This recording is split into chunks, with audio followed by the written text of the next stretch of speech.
در اینجا یک متن خیلی ساده رو که توسط لتکس نوشته شده رو ملاحظه میکنید.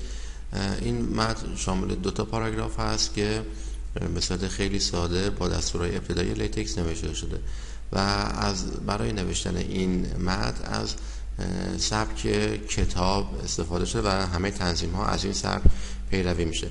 حالا اگر من اینو پردازش بکنم، نتیجهش چیزی است که در سمت راست شما دارین مشاهده میکنید.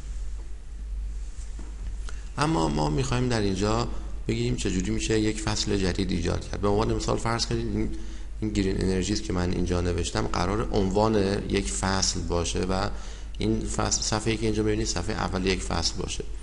ما برای اینکه بتونیم در لتکس یک عنوانی رو به یک فصل تبدیل بکنیم، کافیه از دستوری به نام _